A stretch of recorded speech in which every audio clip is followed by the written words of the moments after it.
Sanibonani khala maphupho makuthi umusha la ekhaya sicela nje ukuthi subscribe ukuze ke njalo masifaka la ku YouTube channel yethu ungaphuthelwa noma ngabe nini uma ukuthi ke le video uyibuka ku TikTok besicela ukuthi uphuthume bakithi usearch lapha ku TikTok ufike usifollow ngijwayele kuba live nje uzobona wonke ama video amaningi kodwa ama video amaningi agcwele la ku YouTube so kwakho ukuthi subscribe and turn on a notification bell ukuze njalo uma ngifaka ama video izothi nqinqi efonini yakho ukuze ubone ukuthi la sikhuluma ngani ngoba wonke ama comment enwabuzayo ngizolokhu nje ngenza ama video ngafaka uma ke nawe ubuzile ungakayiboni impendulo yakho scrolla semaningi ama video engiwenzile uzofika ke lapho ubone mhlawumbe impendulo yakho noma mhlawumbe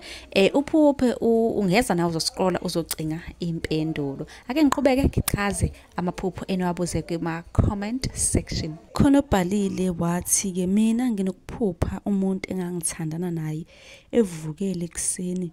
evuvukele ebusweni evuvukele njengathi akekho esimeni esiright ngabe ke lokho kube kuthini baningi abaphupha ngama ex yabo usungakakhasini lesi ya YouTube uzofica ke la ngikhuluma khona ngama ex ukuthi inje kube kuthini usubscribe ukuze ungaphuthelwa yikho konke engifakayo ukuphupha umuntu owuthandana naye evuvukele lelo phupho liswelibe ukuthi ke lowo muntu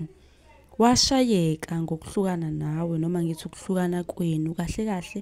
ukhumbule lezi ayikhathi zakudala futhi kwamphatha nje kabi kwamphula umoya ukuthi yena ehlukane nawe okungenzeka ukuthi yena nidalelwene noma ubomlethele abaphansi nawe unombuzo ngabuza ku comment ukuze ngizokwenzela yakhe video ngifake ku YouTube.